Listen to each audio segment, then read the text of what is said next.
How are we going to make sure we've got people in the roles that we need for the future? Because obviously it's much easier to train a doctor into the specialties that we have at the moment and the specialties where we have more people.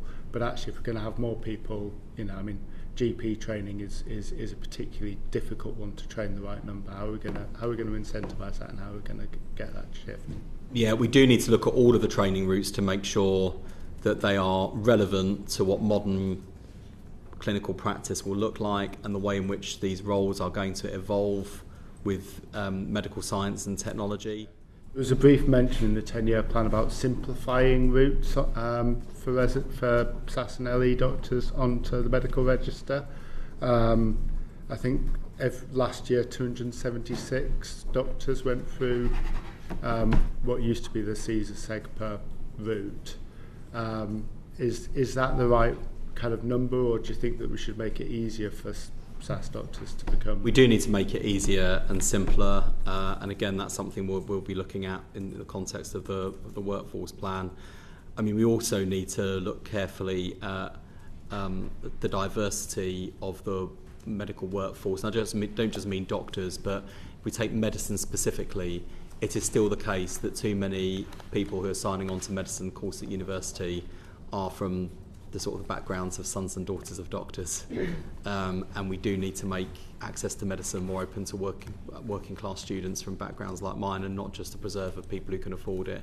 And similarly, thinking about the broader NHS workforce, one of the great tragedies, particularly in nursing and midwifery, is a lot of people who've reached a stage in their life where they might have a career change. Maybe they've been doing some caring for younger relatives or older relatives. Think I'm now going to go into nursing or I'm going to go into midwifery. They're not doing it.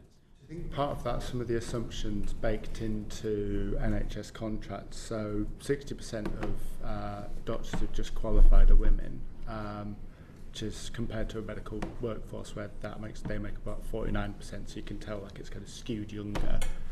Is that just because it's not flexible enough?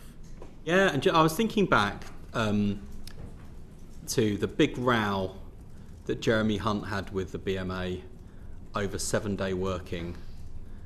And that argument looks so kind of dated now, because I think lots of people,